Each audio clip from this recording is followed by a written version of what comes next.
Want to play Minecraft in South Korea? You must be over 19.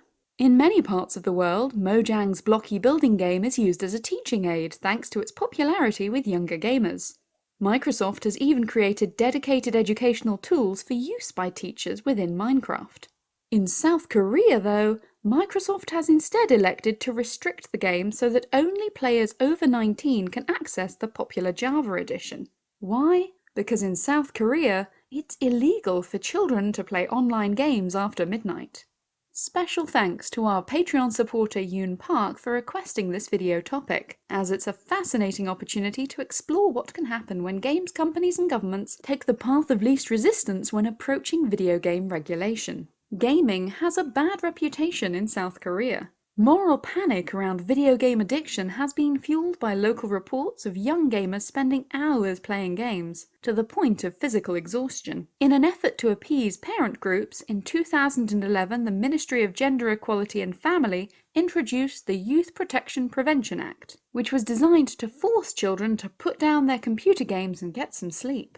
The act is often referred to as the Cinderella Law, as it prevents underage children from playing games after midnight and before 6 AM. The law immediately began causing problems. In 2012, then 15-year-old esports star Lee Life Seong-hyun had to abruptly end an online StarCraft match when he realized that it was nearly midnight and that his access to the game was about to be cut off, leaving Western viewers and commentators baffled as to what had happened. Of course, a law that restricts access to online games was never going to be practical. There are plenty of loopholes. For example, the Cinderella Law does not restrict access to mobile games, which is increasingly the largest sphere of online gaming in South Korea. What's more, video game companies have faced tough challenges in actually implementing the law. Most servers are not designed to differentiate between players based on age and appropriately filter out the youngest players at a certain time. For many companies, the easier, cheaper solution is to simply ban anyone underage from accessing a game, even if the game in question is completely age appropriate. Such is the case with Microsoft.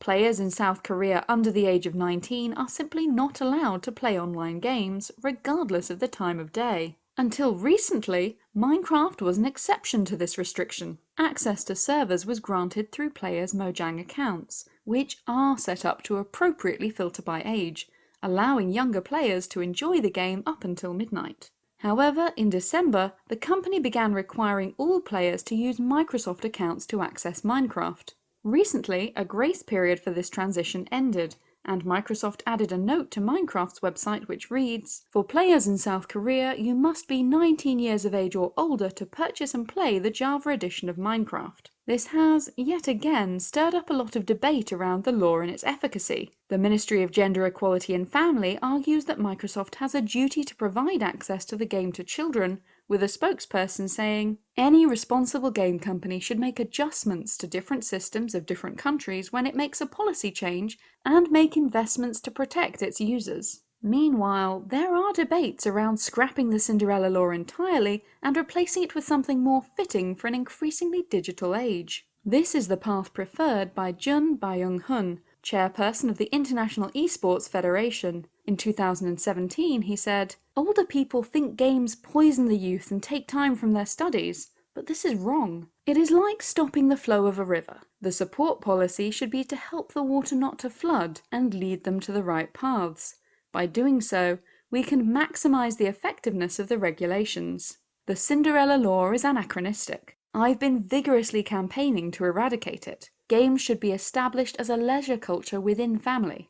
Trying to restrict them creates bigger side effects." It's unclear at this stage what will happen next with the Cinderella Law and access to Minecraft and other online games. The moral of the story, though, is clear. Taking the easy way out with regards to gaming legislation only creates more problems.